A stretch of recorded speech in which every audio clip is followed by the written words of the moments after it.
গল ব্লাডারটা আগে সম্পর্কে একটু বলে দিই। আমাদের গল ব্লাডারটা থাকে যে আমাদের লিভার যেটা রয়েছে তার ঠিক নিচেই আমাদের গল ব্লাডারটা থাকে। এই গল ব্লাডারের মেনলি কাজ হলো আমাদের ডাইজেশনে হেল্প করে থাকা, এবং কিছু ইম্পর্টেন্ট ভিটামিন কিন্তু এই গল ব্লাডার থেকে যে পিত্তরসটা বেরোয় সেটা অ্যাবজর্পশনে সাহায্য করে থাকে। কিন্তু কিছু ক্ষেত্রে দেখা যায় এই গল ব্লাডারের ক্ষেত্রে পাথর তৈরি হয়েছে, এবং এই পাথরের বিভিন্ন কারণ রয়েছে।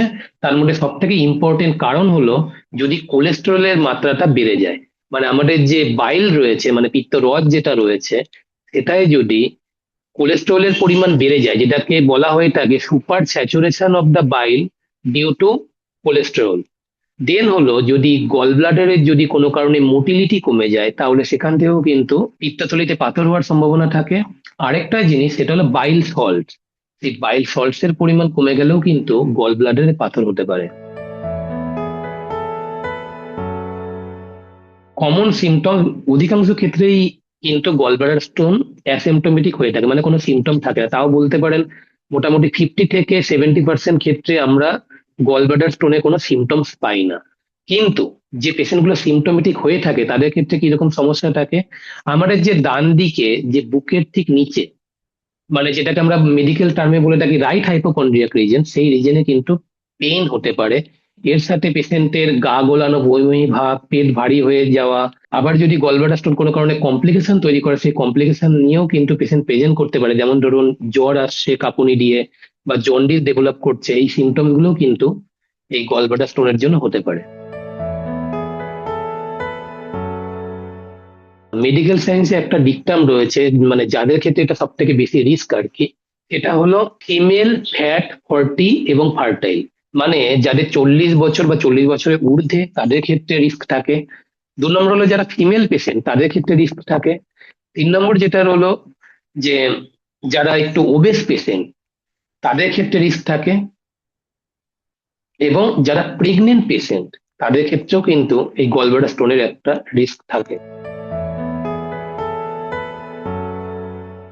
গলব্লাডার স্টোনের জন্য মেনলি সার্জারি দরকার যখন গলব্লাডার স্টোন সিমটোমেটিক, মানে কোনো পেশেন্ট যদি আমাদের কাছে আসে এই সিমটমস নিয়ে এবং আমরা পরীক্ষা নিরীক্ষা করে দেখতে পাই যে গলব্লাডারের পাথর হয়েছে, তাহলে সেক্ষেত্রে কিন্তু মানে অপারেশন করার একটা ইন্ডিকেশন রয়েছে। এছাড়াও কিছু স্পেশালি কারণ রয়েছে যেখানে আমরা গলব্লাডার স্টোন অপারেশন করতে পারি। 1 নম্বর কারণ হলো যে গলব্লাডারের মধ্যে যদি পলিপ পাই এবং সেই পলিপের সাইজ যদি মোর দ্যান 1 সেন্টিমিটার হয়ে থাকে, কিংবা ধরুন মাল্টিপল পলিপ যদি থাকে, তাহলে সেক্ষেত্রে কিন্তু গলব্লাডার স্টোন অপারেশন করা হয়ে থাকে।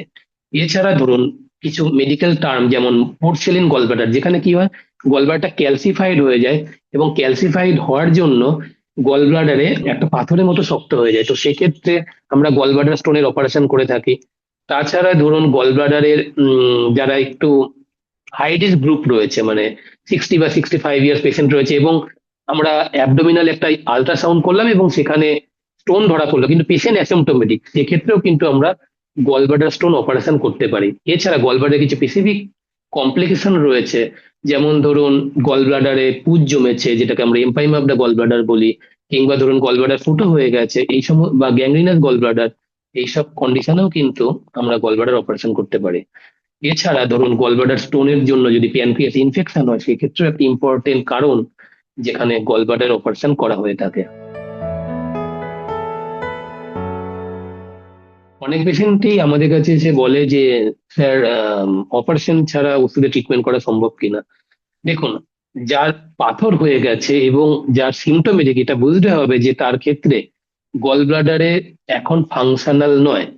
আমরা পাথরটাকে ডিজলভ করার জন্য কিছু স্পেশাল মেডিসিন দিয়ে থাকি, তার মধ্যে আর্থোডিক যে কলিক অ্যাসিড রয়েছে সেটা বেসিক্যালি আমরা পাথর ডিজলভের জন্য দিয়ে থাকি, কিন্তু যে সিমটোমেটিক তার অপারেশনটাই একমাত্র ইন্ডিকেশন। তবে পাথর যাতে না হয় তার জন্য কিছু ডায়েট আমরা ফলো করতে পারি, যেমন তাদের ক্ষেত্রে এই ফ্যাট রেস্ট্রিক্টেড ডায়েটটা করতে হবে, এবং যদি আমরা বেশি করে জল খাই দিনে 2 থেকে 3 লিটার, এছাড়া হাই ফাইবার ডায়েট, এবং যদি আমাদের নিজের লাইফস্টাইল মডিফিকেশন করে থাকি বা আমাদের ওয়েট লস করে থাকি, তাহলে কিন্তু আমরা গল ব্লাডার স্টোন এর হাত থেকে রক্ষা পেতে পারি। কিন্তু যার সিমটোমেটিক গল ব্লাডার স্টোন রয়েছে তার ক্ষেত্রে অপারেশনটাই main indication. Gall bladder stone থেকে প্রথমেই বলি যে গল ব্লাডারের স্টোন থাকার জন্য কি কি সমস্যা হতে পারে।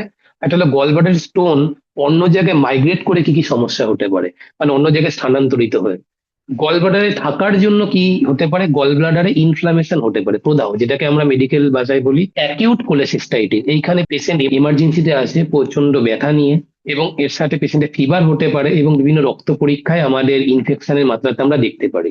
2 নম্বর হলো অনেকদিন ধরে ইনফেকশন হতে হতে পেশেন্টের গল ব্লাডারটা ছোট হয়ে যায় ইনফেকশনের কারণে, এবং যেটাকে আমরা তখন বলি ক্রনিক কোলেসিস্টাইটিস। এছাড়া গল ব্লাডারের মধ্যে মিউকাস জমতে পারে, যেটাকে আমরা বলি মিউকোসিল অফ দ্য গল ব্লাডার। কিংবা ধরুন গল ব্লাডারের মধ্যে ইনফেকশনের পুঁজ জমে গেল, যেটাকে আমি বলেছি আগে ইম্পাইম অফ দ্য গল ব্লাডার, এটা হতে পারে। কিংবা ধরুন গ্যাংগ্রিন, গল ব্লাডারের যে দেয়ালটা রয়েছে সেটা কোনো কারণে পচে গেল, সেটাও হতে পারে, যেটাকে আমরা gangrene of the gall bladder বলে থাকি। এবং পচে যাওয়ার জন্য গল ব্লাডার ফুটো হয়ে যেতে পারে, যেটাকে আমরা বলে থাকি perforation of the gall bladder. এছাড়া গল ব্লাডারে অনেকদিন ধরে স্টোন থাকার পরে যেটা সব থেকে বেশি রিস্ক হয়ে থাকে সেটা হলো গল ব্লাডার কার্সিনোম, এবং যেটা খুবই খারাপ প্রগনোসিস বলা যেতে পারে। 5 ইয়ার সার্ভাইভাল রেট <20%, মানে 20% দেখা যায় যে 5 বছরের কম তারা বাঁচতে পারে। এছাড়া গল ব্লাডারে পাথর যদি পিত্তনালী দিয়ে প্যানক্রিয়াসে ইনফ্লামেশন করে থাকে, সেখান থেকে আমরা দেখতে পাই গল স্টোন প্যানক্রিয়েটাইটিস। মেনলি এই কমপ্লিকেশন গুলোই আমরা গল ব্লাডার স্টোনের থেকে দেখতে পাই। গল ব্লাডার স্টোনের যে প্রেজেন্টেশন, যদি আমরা টোটালি গল ব্লাডারটা রিমুভ করে দিই, টোটাল গল ব্লাডারটা যদি আমরা রিমুভ করি, তাহলে ইন ফিউচারে গল ব্লাডার স্টোন হওয়ার কোনো চান্স নেই। কিন্তু অনেক সময় দেখা যায় গল ব্লাডার অপারেশন করতে গিয়ে পুরো গল ব্লাডারটা বাদ দেওয়া সম্ভব হচ্ছে না। সেক্ষেত্রে যে পার্টটুকু গল ব্লাডারে আমরা রেখে দিচ্ছি, সেইখানে ইন ফিউচারে স্টোন যদি হয়ে থাকে, সেই স্টোনের কারণেও কিন্তু প্রচন্ড ইনফ্লামেশন বা ইনফেকশন হতে পারে, যেটাকে আমরা স্টাম্প কোলেসিস্টাইটিস বলি। তাই গলব্লাডার যদি আমরা টোটালি রিমুভ করে দিই, তাহলে ইন ফিউচারে গলব্লাডার স্টোন হওয়ার কোনো সম্ভাবনা নেই। কিন্তু যদি স্টাম্প রেখে দিই, তাহলে ফিউচারে স্টাম্প কোলেসিস্টাইটিস হতে পারে। তবে একটা জিনিস বলে রাখি, যদি গলব্লাডার রিমুভ করে দিই কিন্তু ভবিষ্যতে যে পিত্ত নালীটা রয়েছে, ওইখানেও অনেক সময় কিন্তু গলব্লাডার অপারেশন করার টাইমে কিছু পাথর ওখানে চলে যায়, এবং সেখানে থেকে কিন্তু পরবর্তীকালে ওই পিত্তনালীটা আটকে যেতে পারে, পেশেন্ট জন্ডিস নিয়ে আমাদের কাছে আসতে পারে।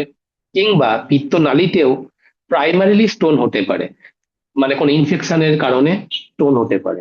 তো সেটা পিত্তনালীর জন্য স্টোন, কিংবা পূর্বে যে গলব্লাডার অপারেশন করা হয়েছিল সেখান থেকে পাথর এসে এটা তৈরি হতে পারে।